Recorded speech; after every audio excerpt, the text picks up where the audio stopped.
Hello, welcome to lovely Las Vegas for Coast to Coast Hoops with myself, Greg Hoops Peterson, now part of the Beast Family of Podcasts.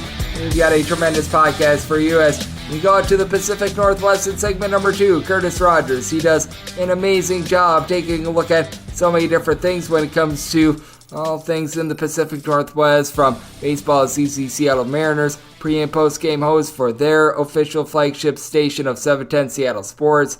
I know he does some work with the Seattle Seahawks, the list goes on, but he does an amazing job taking a look at this great game of college basketball, and he's really dialed in to the mid-majors in the area. We're going to be talking a little bit about Eastern Washington, Seattle, the travel that they're going to be facing within the Big Sky and the WAC, their outlook. We're going to be taking a look at a team out there in the Pacific Northwest that he's feeling a little bit bearish on coming into the season as well. So we're going to be taking a look at some mid-majors out there in the Pacific Northwest, taking a look at a few teams in the Pac-12 with Curtis in segment number 2. In segment number 1, we saw a pair of big men that are not going to be contributing to their teams the way that we expected towards the beginning part of the season. And in the case of one of these guys, he is going to be just staying away from the team for the entirety of the year. So we're going to be rounding that up here in segment number 1. And if you do have a question, comment, segment idea, what have you for this podcast, you have one of two ways to be able to fire those in. First one is my Twitter/X timeline at GNN_D1. Keep in mind, letters EM.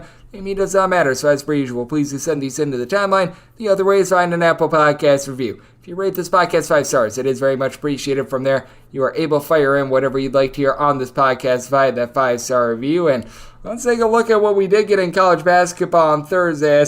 We've got 3 conference previews remaining for our conference preview podcast. We've got the Big 12, we've got the SEC, and the Pac-12, and I'm actually going to be doing the SEC within the next, we're going to call it 4 to 5 days. We've got my good buddy Blake Lovell on speed dial there, and one of the teams I've been feeling very bullish about here in the offseason is Mississippi State, but might need to reevaluate that a little bit as Tolu Smith, he is dealing with a foot issue. Seems like he is going to be out until sometime in SEC play. We don't necessarily know the true timetable. This was via release that Mississippi State put out on Thursday, but this is a massive loss for a Mississippi State team that, I really like their outlook. And with Tolu Smith, he had a big year last year. He was able to put up 15.5 points, 8.5 boards, was really the lone double-figure scorer that was returning for the team a season ago. Now, I do feel like they did a nice job of revamping via the transfer portal as they brought in Andrew Taylor, who's going to be able to give this team more three-point shooting. And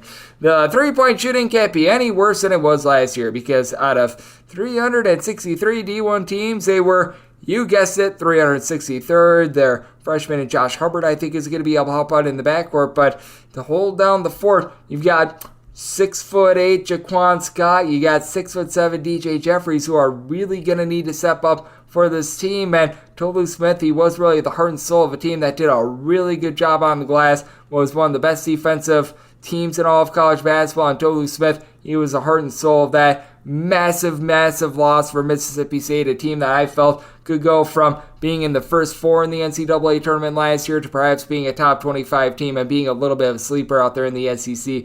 This is a big loss, and with it being a lower body issue and Tolu Smith being a big man, you just don't know how he's going to be coming back after that. I have the same questions with regards to Donovan Clingan, though Clingan, he's obviously got a timetable of return that is much more favorable, as it seems like he's going to be back sometime towards the start of the season. So this is really a big issue there. And then with Florida, it seems as though they're going to be without EJ Jarvis. EJ Jarvis is stepping away from the game for the time being to work on some personal issues. Seems like he's going to be out for the entirety of the season, and this is going to be a loss for Florida, but I do think that the way that they hit the transfer portal, this isn't going to be as bad of a loss as it could have been, because they do bring in Tyrese Samuel along with Micah Hand-Glotton to be able to help out down low. Now with EJ Jarvis, even though he didn't put up like rambunctious numbers while he was over at Yale, was still good. He was able to give Yale 11.5 points, right around 5.5 rebounds per game, was a very underrated defensive player for a Yale team that was in the top 20 nationally in terms of points allowed on a per possession basis. He was also able to shoot 40% from 3. Didn't take a lot of threes. He only took about 1 per contest, but he did have that range to him, was able to chip in there about a block and a half per contest, and really did a lot of the dirty things that really don't show up on the stat sheet as well for a Yale team that was one of the best in terms of opponent 2-point shooting percentage. And I do think that this is going to be big because, as we know, last year, Colin Castleton was the heart and soul of this Florida team. Now, you still have someone in 7'1" Anglon who was able to average darn near a double-double at Marshall last year. You got someone in Tyrese Samuel I do think is going to be able to lock things up down low. So you still have guys down low. Thomas Hall is someone that comes in as a 6'9" freshman as well. I do think that he's going to be able to make a little bit of a contribution, but at the same time for Florida, certainly something to be taking note of there. So a pair of SEC big men being out of the fold, that's not necessarily what you want to see. So we are going to be certainly taking a look at the SEC within the next few days with regards to that conference preview, but we do have to be taking a look at things happening out west as well. As we always call upon this man to help me do so, Curtis Rogers. He does great work over at 710 Seattle Sports. He does an amazing job on so many fronts. He's going to be joining me next to talk about some of these mid-majors in his area, Eastern Washington, Seattle, and then we're going to be hitting upon a Pac-12 team that we're both feeling a little bit bearish on. That's on the flip side here on Cusco Seats with myself, Greg Peterson, now a part of the Beeson Family Podcast. Are you ready to become a winning sports bettor? Schedule a call with SBIA to find out how their service can make you a long-term winning player. They've developed an innovative algorithm that maximizes units return, and they are so confident in their system that they offer a money-back guarantee. Sign up by October 31st and get their MBA package at no cost until they reach 10 net units. They treat sports betting like a business. So if you want to learn how to make your sports betting dreams a reality, visit them at SBIA1.com and check them out on social media at SBIA Sports. And we're back to lovely Las Vegas for Coast to Coast Seats with myself, Greg Peterson, now part of the Beeson Family Podcast. And it is always great to be joined by this man, as Curtis Rogers does absolutely impeccable work taking a look at so many different things. I know that during the baseball season, he was the Seattle Mariners pre- and post-game host. Very, very sad that they were unable to make a run into the postseason. I was hoping for that. But you know what? Now, Curtis, he gets to focus on doing every Sunday his work with the Seattle Seahawks. I know that he does some work with the Seattle Kraken, but does a great job taking a look at the great game of college basketball. He's out there in the Pacific Northwest for 710 Seattle Sports, taking a look at Gonzaga, Washington, but also Seattle and Eastern Washington. And you're able to follow Curtis on X, Instagram, Twitter, what have you, at A Kid from Kent all together. And Curtis, great to have you aboard. Thank you. Greg, always have a great time coming on with you. And yeah, we're about, a little more than a month away from the tip-off to this college basketball season. An incredible one for sure out here in the Northwest. It's interesting how the non-Power 5 teams out here in the state of Washington all look to have potential postseason hopes this season. Obviously, Gonzaga, we know they're always going to be a lock for the tournament. But elsewhere, you've got Seattle U, you've got Eastern Washington. They look to be pretty competitive this year, too. Should be a fun one up here in the Great Northwest. And how about if we start with Eastern Washington, because under the radar, they were able to build, I believe it was an 18-game win streak last season. I might be off by a game or two, but they were able to build that incredible win streak last year. Now, I do think that they might be a little bit hard-pressed to get by Weber State and another team out there in the Pacific Northwest. I think that Portland State has done a good job of being able to bring in some talent as well, but I think Eastern Washington is such an interesting team because they lost Shante Leggins to Portland a few years ago, but they've really been able to rebuild. They are going to be without Steel Venters, their top scorer from a year ago, but what is the overall outlook for Eastern Washington? Because they've done a really good job of finding players that have been very versatile despite being at the mid-major level. They have, and you mentioned Steel Venters, the loss of him. That's going to be the biggest thing on their docket this season is how can they replace that production. He's off to Gonzaga, where I would imagine he's going to be starting for the Zags, and I mean, that means he was very talented. So that's going to be a very interesting thing that they have to figure out here as we're just about a month away from the start of the college basketball season. Now, I do like Eastern Washington's chances this season in the Big Sky. I think they're going to be right there, like you said, with the top teams. Still got Casey Jones. You still got Price. You still got Coward. I think those three guys coming back from last year's squad, they have a lot of experience there. You also have an interesting name to Pac-12 fans, I think, over the last 3 or 4 years. Former UCLA Bruin, former Wyoming Cowboy Jake Kyman coming in. Maybe he's a guy, he really has never been able to sort of crack the starting lineup wherever he's played. But also, UCLA is a very competitive environment. Wyoming has had some good success over the last couple of years, playing some big-time basketball in the Pac-12 and the Mountain West. Coming over to the Big Sky for his 5th season of eligibility. A very interesting name to watch out for with this Eastern Washington ball club. I think Eastern Washington, they've just done such a tremendous job over the last sort of decade or so, just kind of going from one coach to another and still continuing this thing going. You mentioned Shante Leggins a couple of years ago. He left for Portland and has had varying levels of success with the Pirates and the WCC. Ever since then, they've gone to a really young head coach, very, very fun guy to watch over the last couple of years. And I would be very surprised if he doesn't get some phone calls from bigger schools if Eastern Washington has another successful season this year. You couple his youth with the success that he's had leading this Eagles program over the last couple of years. I would imagine he'd be a very interesting candidate for, say, a team near the back end of the Pac-12 or maybe another team in the WCC. This Eastern team is going to be a fun one to watch. But like you said, Weber State seems to be the team right now that is going to be their stiffest competition in that Big Sky Conference. Dylan Jones, I mean, gosh, you can't say enough great things about him as a player, averaging a double-double last year and just playing some phenomenal ball for them. So I still think Eastern, you have the bad taste in your mouth from last year and how they finish out the season. You mentioned that 18-game win streak. I believe they lost their final game of the regular season and then lost early in the Big Sky Conference tournament. So you want to get that bad taste out of your mouth and really, find your way in the NCAA tournament this year. I think that is a fair expectation for Eastern, is to compete for an NCAA tournament spot. Absolutely. And with Eastern Washington, you mentioned their coach, David Riley. The good news is they don't have to worry about him getting poached by the Pac-12, because after this year, the Pac-12 is really not going to be out there. Might be like the Mountain West. They might be forming some sort of a new conference. I don't think it's going to be the Pac-12, though. As joining me on the show, we do have Curtis Rogers, who does tremendous work over at 710 Seattle Sports. And just so strange, a landscape of college basketball right now, but certainly out there in the Big Sky, I think that things are going to be very interesting. And the parallels between the Big Sky and the WAC, which is where we find Seattle as well, as I do think that both of the main mid-majors that you take a look at, not named Gonzaga, obviously, in terms of Eastern Washington and Seattle, they both suffer some of the same things in that they're in two of the most spread out conferences in all of college basketball. Like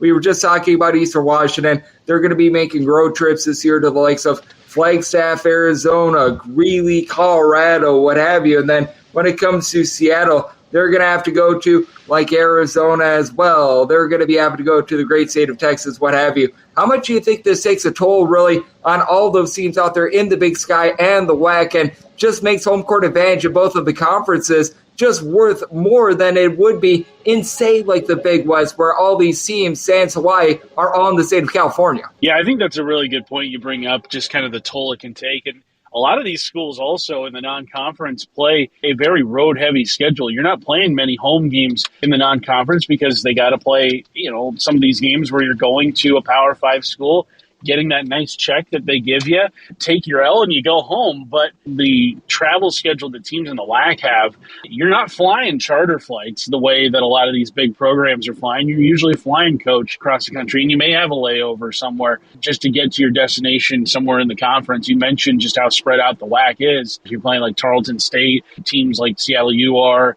that's a big road trip. The programs that are able to find a way to still remain competitive, having to deal with the crazy amount of travel, it's a real big testament to just kind of the culture and the head coaching experience that these programs, not only are you, on the road for so long, but you got to keep these kids eligible for games too. I would imagine it's pretty tough, especially in the non-conference, when you are going to every single, big gym in the country, playing these really great teams and just, kind of stay up and be competitive once the conference slate rolls around. But in college basketball, it's going to be interesting to see how things kind of even out when these power conferences now are going to have increased travel. They're going to have to deal with the problems that the little guys have to deal with. And I wonder if that might even things out across the landscape of college basketball. Obviously, flying charter is a little bit better than, flying coach, flying Southwest Airlines, flying something like that. But it should make for, I think, an even more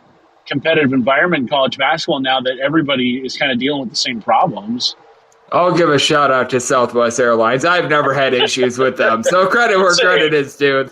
They give you some nice free snacks and everything like that. There are other airlines that I will not name that don't do the same job that Southwest does, but I am right there with you. I do think that is something very much worth looking at. And with regards to the Seattle program itself, I do think that this one is of fascination as well, because I really think that Craig Victor is doing a solid job with this program. I think the big question is, can they find scoring around their main man in Cam Tyson, though? Cam Tyson was able to put up 18.5 points per contest. Guy is just a walking bucket, but as we know, they've taken a few losses over the last few seasons. One of his main forms of support a few years ago, Darian Trammell. We all got to see him on the national landscape playing for San Diego State in that national title game a season ago. But how do you gauge this Seattle team? Because they certainly have that top flight scorer in Cam Tyson, and the defense is very underrated, but I wonder about the pieces around Tyson. Yeah, that's going to be the biggest question mark with them this season. Just where are you going to find it beyond Cameron Tyson? You can plug and play him. You know what you're going to get with him, nearly 20 points a game. I was very surprised that he decided to come back to school, to be quite honest. I mean, he tested the NBA draft waters, and usually when a guy who tests the waters from a smaller school like Seattle U, either A, they stick in the draft, or B, they enter the transfer portal and look for maybe greener pastures elsewhere. You know, a testament to him, a testament to that Seattle U program that they have kind of built up over the last few years. I mean, Seattle U has produced some guys. You mentioned Darian Trammell, who was with San Diego State, Cameron Tyson, Terrell Brown, who had a really big season for Washington a couple of years ago. He was their leading scorer. So it's not like Seattle U, just kind of has landed on a gold mine here in Cameron Tyson. No, they've had some guys, coming into that program over the last few years that have really just been able to stand out and play some really great basketball in the WAC conference. You mentioned Victor as the head coach. I mean, he took over in a very odd situation a couple of years ago, right before the season started when Jim Hayford was fired. That, is a very combustible situation to enter into, and yet Seattle U had one of their most successful seasons ever since, re-entering the Division I level. The biggest thing for them is just getting over that hump and getting back to the NCAA tournament. Same kind of thing with Eastern Washington, but Seattle U has yet to return to the NCAA tournament since they, rejoined the Division I ranks over a decade ago. They've had some opportunities. They've come close a few times last year. Got out to a decent start in WAC play last year, but then things kind of slipped up near the end of the season. That WAC tournament can always be pretty crazy. We saw the 5 seed last year, Grand Canyon, come away with the automatic bid. It should be a very interesting go of it this year for Seattle U in the WAC. I still like their chances. I think they've got a really good shot at, being among that group atop the conference. And if you can kind of get in that, top 4, top 5 seeds, I think you got a really good shot. You look at it last year, I mean, the top 5 seeds in the WAC tournament all kind of had the same record the regular season. So get there and kind of hope the chips fall your way. It can be kind of random at times, but you just got to be able to outlast everybody. And for the most part, I think most nights in WAC play, Seattle U will have the best player out on the court in Cam Tyson, and that's going to be huge advantage for them, especially in conference play this year. Oh, absolutely. And you were mentioning the fact that Seattle U has not been to the NCAA tournament since they were back at the D1 level. Last time they made it was in 1969, and few people would know. They actually made the 1958 national title. You talked about Cam Tyson. They're oftentimes going to have the best player out there on the floor. Well, for that 1958 team, they often did because they were led by a guy by the name of Elgin Baylor. So it has been a while, but Seattle U, it does have a track record of success if you go back a very, very long time. As Curtis Rogers, he does great work over at 710 Seattle Sports. He's joined me right here on Coast to Coast Hoops, and I always think that it's great to be able to get a little bit of a lay of the land with regards to these mid-majors because oftentimes I get you on, we talk about the Pac-12, we talk about Gonzaga, but always fun to be able to take a look at those mid-majors, and there is a lot of money to be won when it comes to like the WAC, the Big Sky, just like there is out there in the Pac-12, what have you. But when you take a look at the landscape of college basketball as you're getting set for the upcoming season, is there a team or two that has been standing out to you, whether it's to the positive or the negative? It could be out there in the Pacific Northwest. It could be West Coast. It could be East Coast. It's dealer's choice on this one that as you evaluate things, you're either feeling more bullish about them coming into the season or over the last few weeks, maybe you're starting to sour on them a little bit. Well, I think one team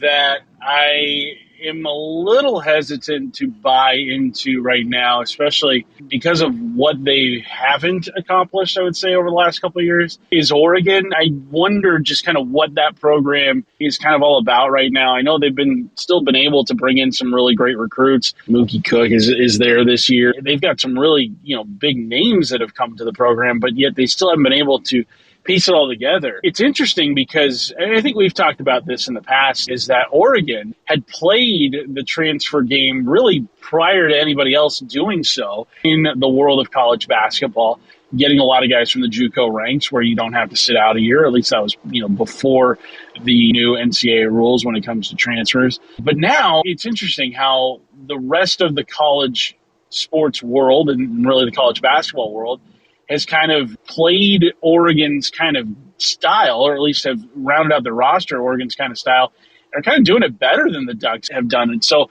Dana Altman was able to kind of exploit that early on in his career at Oregon, and also, doing so, even up until recently.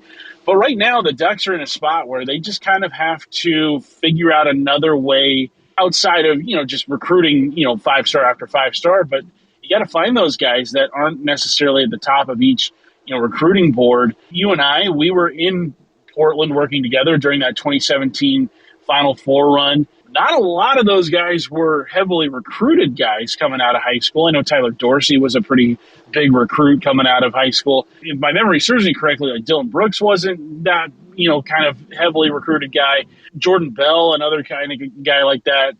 Oregon's going to have to figure out a way for them to kind of zig while all these other schools zag. I wonder if Dana Altman is just kind of maybe, fed up, because at the end of last season, there was a point, I think it was the NIT, where they were hosting Wisconsin, and he was like, we're only getting like 3,000 people to the arena. There's clearly no interest in basketball. And it's like, I don't know. Oregon's a weird team to me, where I feel like if the pieces are in place and if everybody's on the same page, they could very easily make the NCAA tournament, but it's been a few years since we've seen that from them. Yep, it certainly has been a few years since we have seen a level of success with Oregon that we're used to seeing. And I do think that, for lack of a better term, I don't know if you agree/disagree with this, it's just that college basketball has caught up with them, because it felt like the secret sauce for Oregon was utilizing the transfer portal while nobody else was. And now the transfer portal in this day and age, darn near everyone is using it. If you're not using the transfer portal, you have fallen significantly behind every team in college basketball. I mean,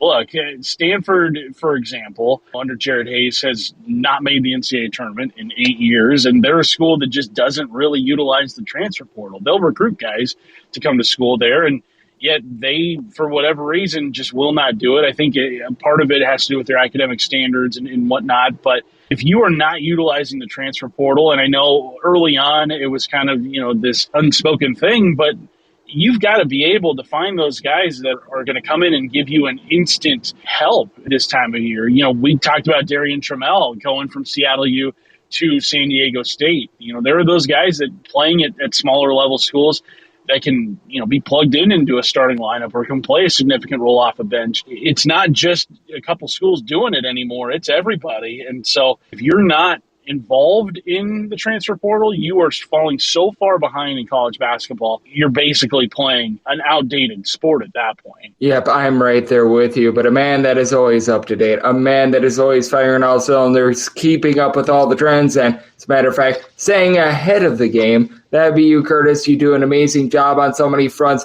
football, basketball, baseball, hockey. If it's out there in the Pacific Northwest, you're doing a great job of taking a look at it over at 710 Seattle Sports. So let the good people at home know it's all on tap for you and how people are able to follow along on social media and other platforms. Well, yeah, Greg, you can follow me on X at A Kid from Kent. You can also follow me on Instagram, same handle. Yeah, you can also download all my work at seattlesports.com. We're done with baseball season up here in Seattle. For the most part, Jerry DiPoto had quite a bit to say this week, kind of put his foot in his mouth, but we're talking about that, but also getting ready for the college basketball season, which is sure to be a lot of fun up here. It's always fun, especially with Gonzaga being among the nation's best teams every single year, but also it's the final year of the Pac-12. There's plenty of intrigue going on with that. We've got a lot of stuff coming your way over the next couple of weeks as we get ready for the college basketball season. And Greg, always am ready to talk college basketball with you, no matter the time of year, but especially as we get closer and closer here in October. We are about a month away from college basketball. It cannot come soon enough. I know that Curtis is always ready for it, and every single time he joins this podcast, he lends absolutely impeccable insight. So a big thanks to Curtis for joining me on Coast to Coast Hoops, now part of the Beast Family Podcast. And if you do like hearing from this fine podcast, Coast to Coast Hoops, you're able to subscribe wherever you get your podcasts, Apple Podcasts, Google Play, Spotify, Stitcher, and TuneIn. And if you have a question, comment, segment idea, what have you for this podcast, I have one of two ways to be able to further this in. First one is my old X timeline at GNRS41. Keep in mind, LearZM, maybe does not matter, so as per usual, please just send these into the timeline. And the other way is find an Apple Podcast review. As if you rate this podcast 5 stars, it is very much appreciated. From there, you're able to fire whatever you'd like to hear on this podcast via that 5-star review. We are inching our way closer and closer to the start of the college basketball season. It'll be here before we know it. Only 3 conference previews for myself, and one of those is going to be done within the next few days in the SEC. Certainly hit upon that in segment number 1 with those 2 big men being out of the fold for their respective teams. So that is going to be on tap, and I'm with you guys every single day on this podcast during the offseason, giving you guys those conference previews and the news and notes that we are seeing college basketball. Then once we get in season, which we're about 30 or so days away from picks and analysis on every single game, every single day. So I appreciate you guys tuning in today, and I'll be back with you once again tomorrow. Thank you so much.